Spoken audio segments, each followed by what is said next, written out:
Bienvenidos a la clase de bromatología, nutrición y alimentación animal.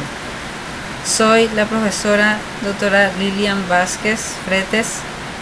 En el día de hoy desarrollaremos la clase correspondiente a la digestión de los carbohidratos en los animales monogástricos. Los carbohidratos también son conocidas como glúcidos y son componentes esenciales de todos los organismos. Además, constituyen las moléculas más abundantes que existen en la naturaleza. ¿Y eso debido a qué? Debido a la presencia de los vegetales. Eso quiere decir que los carbohidratos son los componentes principales del tejido vegetal. Constituye hasta el 70% o más de la materia seca de los forrajes de origen vegetal. Las semillas de los cereales poseen más del 85% de carbohidratos.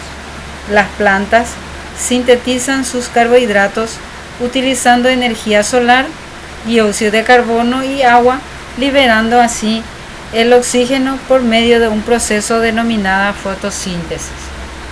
Los carbohidratos generalmente aportan alrededor del 45% de los requerimientos energéticos. Los carbohidratos dentro de la dieta incluyen los monosacáridos, tales como la glucosa y la fructosa, los disacáridos, tales como la sacarosa y lactosa, y los polisacáridos de cadenas largas de monosacáridos y de oligosacáridos. Polisacáridos dentro de la dieta incluye principalmente el almidón en su componente de amilosa y amilopectina. También los disacáridos como la sacarosa, compuesta de glucosa más fructosa. La lactosa, otro disacárido, azúcar de la leche, compuesta de glucosa más galactosa. La maltosa está constituida por dos moléculas de glucosa. La amilosa es un componente del almidón, presenta cadenas lineales de polímeros de glucosa. Eso quiere decir que está constituida por un solo tipo de monosacárido, que es la glucosa, unida por medio del enlace alfa 1.4 glucosídico. La amilopectina es un polímero de glucosa con cadenas lineales y cadenas ramificadas. La amilopectina entonces presenta cadena lineal y ramificaciones o cadenas laterales. Las cadenas lineales están unidas por enlace alfa 1.4 glucosídicos y las ramificaciones unidas por enlace alfa 1.6 glucosídicos. Los polisacáridos se clasifican en homopolisacáridos y heteropolisacáridos. Los homopolisacáridos dentro de su cadena está formada por un solo tipo de monosacárido, y los heteropolisacáridos dentro de su cadena está formada por dos o más o diferentes monosacáridos. El almidón, único polisacárido que es altamente utilizable por los animales monogástricos, y también los disacáridos que componen en la ración de los monogástricos son la sacarosa y la lactosa. Entonces, los animales monogástricos reciben principalmente en su dieta almidones y azúcares sencillos. Estos almidones en algunas especies, como en el hombre y en los suinos, son atacados por la enzima alfa amilasa salival o tialina, secretada por las glándulas salivales, y desdoblan a los almidones en maltosa y maltotriosa. En los animales monogástricos, el almidón, para que pueda ser facilitada su digestión, deben pasar por la destrucción mecánica, como la molienda, y una destrucción térmica. Esto otorga a las enzimas una mayor superficie de ataque o para que pueda activar las enzimas. La amilasa salival necesita un pH ligeramente alcalino y por acción de la acidez gástrico destruye o inactiva a esta enzima. Es denaturalizada a ese nivel, a nivel del estómago. La amilasa pancreática genera maltosa, maltotriosa y alfa-dextrina, y las enzimas como la maltasa y la alfa-dextrinasa se encuentran en el ribete en cepillo de los enterocitos y generan glucosa. A nivel del intestino, la digestión de los carbohidratos en los monogástricos tienen dos fases, una fase luminal y una fase membranosa.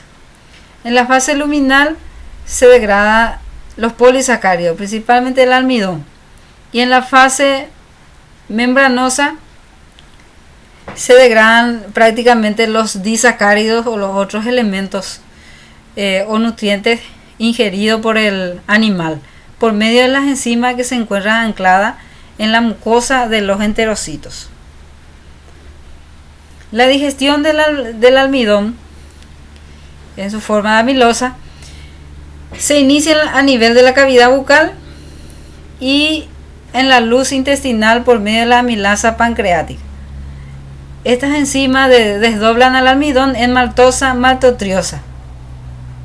Estos elementos, producto de la degradación del almidón por medio de la amilasa, debe continuar su degradación a nivel de la mucosa intestinal por medio de la enzima llamada maltasa, desdoblándolo a glucosa.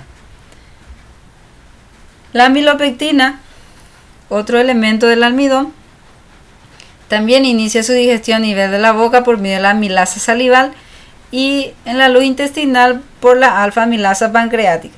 La amilasa salival rompen los enlaces 1.4 glucosídicos de la amilopectina y la alfa-amilasa pancreática rompe los enlaces 1.6 glucosídicos de las ramificaciones. Estas enzimas desdoblan al almidón en alfa-dextrina límite, en maltosa, maltotriosa y maltosa y maltotriosa. Estos elementos deben proseguir su degradación a nivel de la mucosa intestinal en la fase membranosa por medio de las enzimas como la dextrinasa y la maltasa, desdoblándolo hasta glucosa. Tenemos tres etapas de la hidrólisis del almidón.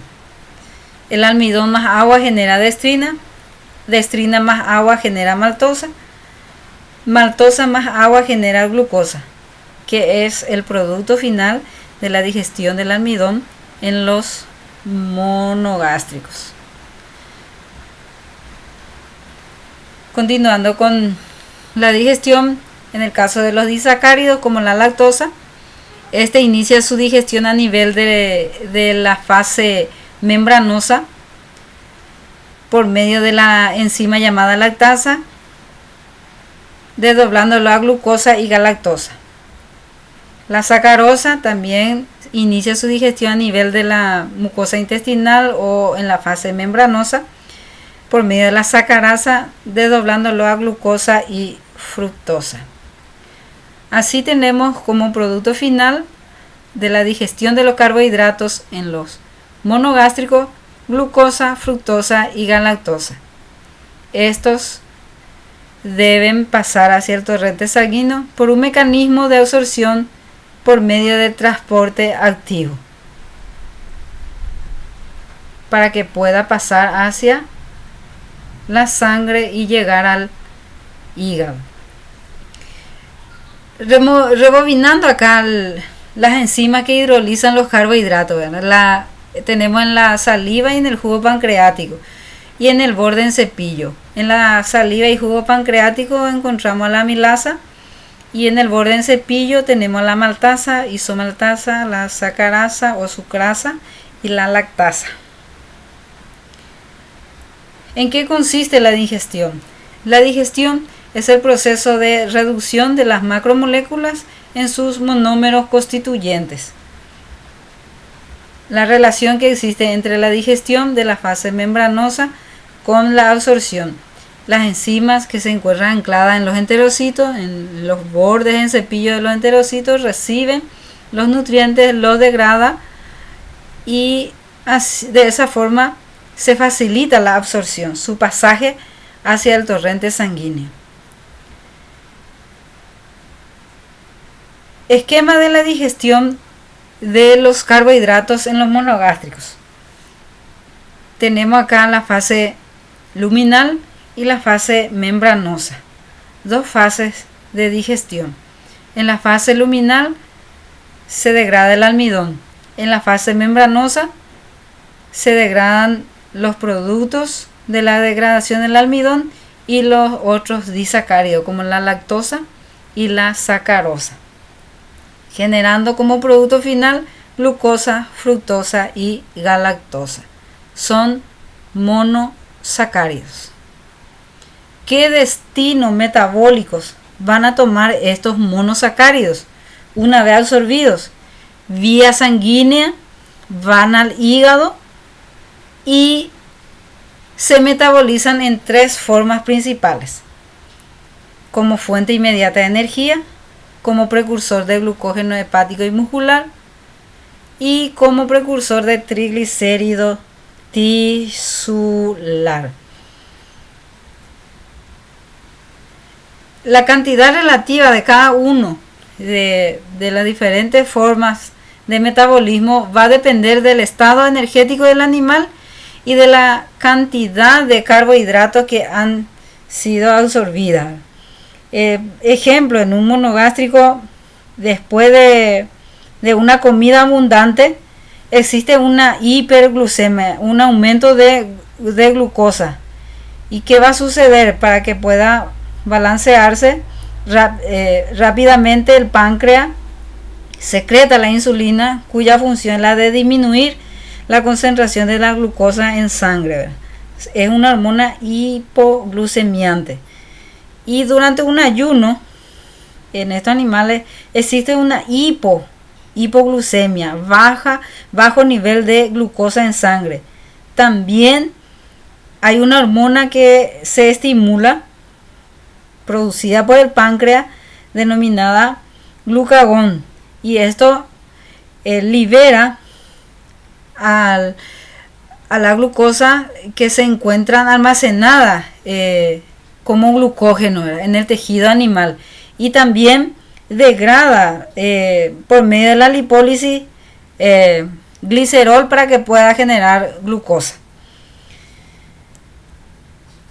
El hígado es el órgano que tiene acceso a todos los nutrientes recién absorbidos y está especialmente adaptada para recolectarlo y procesarlo.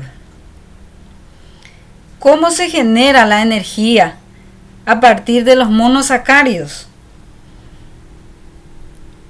Los productos generados durante el proceso digestivo, como la glucosa, fructosa y galactosa, deben entrar por tres reacciones bioquímicas, deben pasar por tres reacciones bioquímicas, como la glucólisis o ciclo glucolítico, como el ciclo del ácido tricarboxílico o de Krebs, y por la fosforilación oxidativa, donde completa su oxidación para poder generar energía en forma de ATP. Como ganancia neta, al final de la oxidación se genera 36 a 38 moles de ATP. Todo esto se produce en el hígado de los animales. Hasta aquí la presentación. Muchas gracias por su atención. Nos vemos oportunamente y éxitos. Hasta luego. Chau, chau.